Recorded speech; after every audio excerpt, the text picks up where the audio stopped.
아니 어렵게 지금 이 현안 질의를 하게 됐는데 그것도 청문회도 아니고 이런 식으로 오전만 하게 됐는데 민주당 의원님들 뭐 이거 질문해요? 질문합니까? 이거 진실규명에 관심이나 있어요? 예? 여기에 MBC가 껴있다는 이유 때문에 민주당이 비호하고 있다는 그런 오해를 받고 있으면 그런 오해를 털어버려야죠. 민주당도. 여태까지 안 하려고 계속 그렇게 했잖아요. 김현 의원님. 예? 노정면 질문 잠깐 세우시고요. 세우세요. 예? 세우세요. 잠깐만요. 아니, 유족분들께서 나오셔서 진상을 밝히고 싶다고 하는데 잠깐만요. 근데 그 질문을 안 하시고 의원님들 잠깐만요.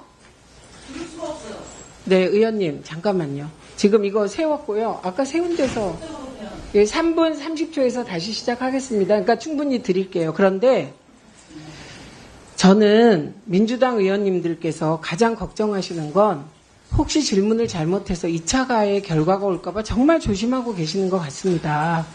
예, 그런데 박정원 의원님의 지금 민주당 의원들을 질책하는 태도는 오해를 증폭시킬 수가 있거든요. 그래서 그냥 질의를 하시면 될 것 같습니다. 그리고 판단은 보고 계시는 시민들이 하실 거예요. 그래서 이게 지금 민주당 의원님을 탓할 일은 아니잖아요. 오늘 이 자리는 제가 의견을 받아들여서 왜 위원장님 판단하세요? 제가 판단하는 거지. 아니 이렇게 계속 하실 겁니까? 질문 안 하고 민주당 의원들을 계속 비난하실 거냐고요? 그럼 이게 진행이 되겠습니까? 이게 진실 규명에 좋냐고요? 질문을 하시라고요.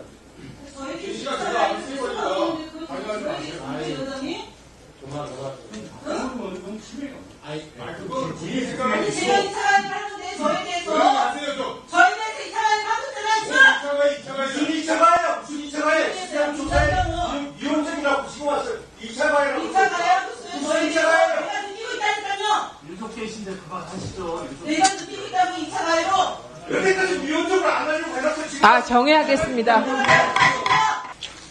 오연나 유족의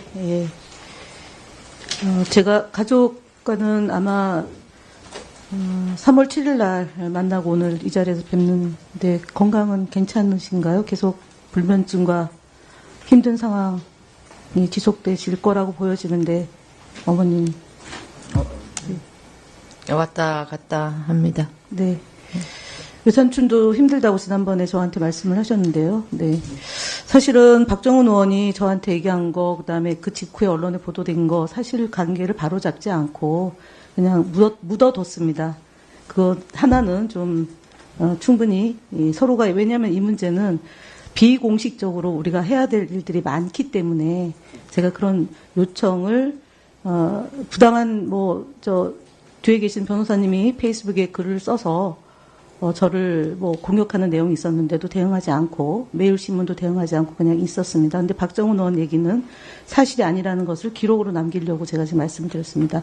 이 자리에서 저랑 그 비공개적으로 얘기했던 내용 중에 비공개로 저희 3월 7일 날 2시간 가까이 대화 나눈 내용 중에 진행되고 있거나 진행되고 있지 않은 것을 중심으로 사실관계를 확인하고 앞으로 해야 될 일을 중심으로 얘기를 해야 될 것 같습니다.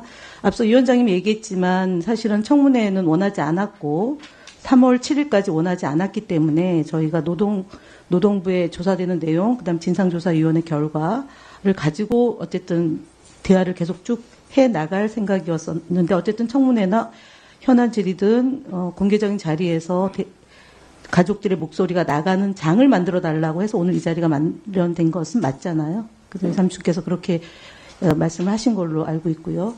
그때 저랑 얘기할 때 MBC가 진정 어린 사과를 해야 된다라는 요청이고요. 두 번째로는 가해자로 지목된 4명이 사과해 줄 것을 요구했습니다. 그런데 그 두 가지가 지금 아직 이루어지지 않았다고 봐도 되겠습니까? 네. 삼촌께서. 네. 두 가지를 지금 처음부터 지금까지 똑같은 입장이지만요. 진실. 그러한 일이 있었느냐 없었느냐에서 진실을 밝혀줬으면 좋겠고, 그것은 여기 계신 여야분들 모든 분들에게 네. 부탁을 드리는 일이고요. 그때 저희가 찾아갔다는 것도 김의원 의원님께 부탁을 드리러 갔던 거고요. 네. 그래서 앞으로도 의원님의 도움이 없으면 이 진실이 밝혀지지 않을 거기 때문에 부탁해서 드리는 것. 네, 그래서 그때도 철저한 진상 규명을 해주고 직장 내 괴롭힘을 방지하는 제도적 개선책을 마련해 달라고 제도 했는데 개선, 사실은 제도적 개선책도 한노위에서 준비를 하고 있는데 이제 한노위 담당하는 국회의원께서 현재 권한대행 체계에서는 거부권을 행사할 확률이 높기 때문에 새로운 정부가 구성이 되면 노동법을 개정해서 비정규직 처우 개선 문제를 다루겠다라고 약속한 바가 있습니다. 그 부분에 대해서는 변함이 없습니다. 그거는 저희가 민주당의 을지로위원회 위원장인 민병덕 의원하고 이후에도 이 문제는 챙기겠습니다. 맞습니다. 그렇게 하는 것은 유가족의 뜻이라고 봐도 되겠죠? 네, 이거는 그렇게 하겠습니다. 그 다음에 유족들이 요구한 것 중에 하나가 사실은 이건 진상규명이 이제 어느 정도 정리되고 MB 측의 공개적인 사과, 그에 뒷받침한 사과와 아울러 오 요한나의 재단을 좀 만들었으면 좋겠다. 고인을 추모하고 동시에 프리랜서 및 비정규직 노동자를 보호하고 제2의 오 요한나 사건이 발생하지 않게 하려면 재단을 설립해야 되겠다라는 말씀을 하셨습니다. 이 부분은 추후에 저희 정치권과 MBC의 진상규명 조사가 나오고 하면 진행해야 될 좀 중장기적인 과제입니다. 즉각적으로 될 수는 없는 거니까 이 부분은 진상조사위원회 오늘 와 계신 우리 기획본부장님, 경영본부장님 이 내용은 모르고 계셨죠. 제가 비공개로 지금까지는 공개하지 않았던 내용입니다. 가족의 요구사항입니다. 저게 요구사항인데 이 부분에 대한 것은 추후에 논의를 해 나가면 될 것 같습니다. 사실은 어저께 제주항공 무한 참사에 대한 특별법이 아주 신속하게 처리됐습니다. 그 배경에는 사실 대통령이 없음으로 인해서 훨씬 더 속도를 냈다고 보여집니다. 그래서 지금 이 문제도 억울한 죽음, 사실은 MBC에서 직장을 다니다가 죽은 사람은 2명입니다. 한 명은 이용마 노조위원장이고요. 두 번째로 오 요한나입니다. 그렇기 때문에 이 문제는 같은 MBC가 추구하는 민주주의와 인권, 그 다음에 공적 책임을 다하는 그 자세로서 임해야 된다라고 봅니다. 충분히 협의와 논의가 가능하겠죠, MBC 측에서 나온 책임자분? 네. 이후에 논의에 가는 걸로 하겠습니다.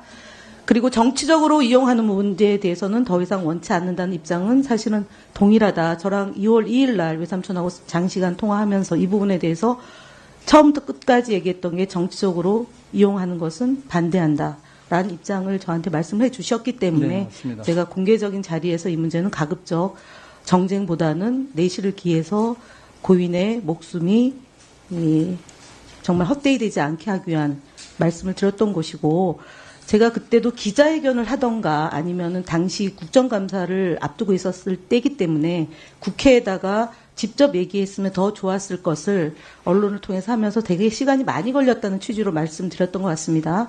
그리고 그런 부분이 저기 의원님하고 저하고 좀 대화에 오해가 있었던 것 네. 같습니다. 아까 처음에 제가 시작했던 말씀도 의원님이 제 의도를 좀 오해하신 것 같고 저도 의원님이 하신 말씀을 좀 오해했던 것 같습니다. 그래서 제가 얘기했던 거는 기자회견 국정감사 때 충분히 다뤄질 수 있는 문제였는데 너무 늦어진 것에 대한 배경이 어떻게 됐는지 궁금해서 여쭤봤던 내용이고요. 변호사 문제도 제가 왜 여쭤봤냐면 사실은 속에 있는 얘기를 나눠야 되는데 국민의힘에 총선에 출마했던 분이기 때문에 제가 부담스럽다라는 말씀을 드렸고 오랫동안 지인인 관계이기 때문에 만나도 괜찮다고 했는데 제가 그 만남은 부담스럽다고 정리가 된 것입니다. 왜 썼냐 이런 대안은 없었던 걸로 기억을 합니다. 제가. 그래서 그 부분에 대한 오해는 없었으면 합니다. 전상범 변호사님께 제가 말씀드린 것은 왜 썼냐라고 대화 나누지 않았습니다. 사실은 어떻게 전달되느냐에 따라서 국민들은 오해할 수 있기 때문에 이 자리에서 좀 바로잡고 싶어서. 그래서 시작할 때 제가 오해가 있었던 것 같다고 그렇습니다. 그래서 말씀드려서 저는 서두로 꺼냈습니다. 국민의힘 출마자를 만나는 것은 부담스럽다라고 얘기를 했기 때문에